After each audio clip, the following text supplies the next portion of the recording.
আমাদের সংবিধানের মৌলিক কাঠামোকে লঙ্ঘন করে।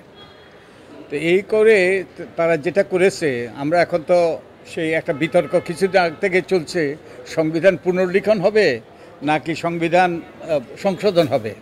বস্তুত পঞ্চদশ সংশোধনের মাধ্যমে পুরো সংবিধানটাই পুনর্লিখন হয়েছে, যাতে জনগণের কোনো সম্পৃক্ততা ছিল না, তারপরে সংসদেও আলোচনা হয় নাই, এবং পদ্ধতিগত ত্রুটি এবং এই সকল গুরুতর আরও সাবস্ট্যান্টিভ ত্রুটি সত্ত্বেও।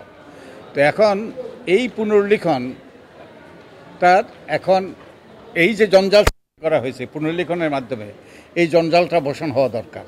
তো এই জঞ্জালটা অবসান করার লক্ষ্যেই আমরা কিন্তু আদালতে শরণাপন্ন হয়েছি। তো আমরা আশা করি যে আদালত থেকে আমরা পাবো, রিমেডি পাবো, এবং আমরা আশা করি যে আদালত পঞ্চদশ সংশোধনীকে বাতিল করবে এবং একই সাথে আমাদের জন্য একটা নূতন ভবিষ্যৎ সৃষ্টির একটা সম্ভাবনা দ্বার উন্মোচন করবে।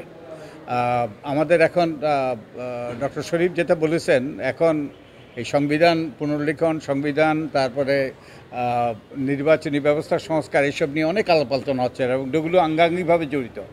তো আদালতের নির্দেশনা এবং আদালতের রায় আমাদের কাজগুলোকে সহায়তা করবে।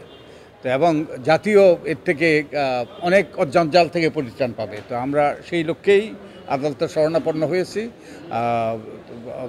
আমাদের উকিল মহোদয় যেটা বলেছেন, ব্যারিস্টার মহোদয় যেটা বলেছেন, যে আমরা আশা করব যে বিচারপতিদ্বয় সর্বতভাবে চেষ্টা করবেন যাতে পরের ছুটির আগেই, অবকাশকালীন কবে হবে, 17-18 তারিখে বোধহয় ছুটি হওয়ার কথা, তার আগেই যদি আমরা রায়টা পাই, আমরা পুরো জাতীয় উপকৃত হব। না, এই রায়ের দিকে এই রায়ের অপেক্ষায় থাকবে না, তবে আমরা আশাবাদী যে আমরা আদালত থেকে প্রতিকার পাব। তো সেই আশাবাদ নিয়ে আমরা অগ্রসর হব।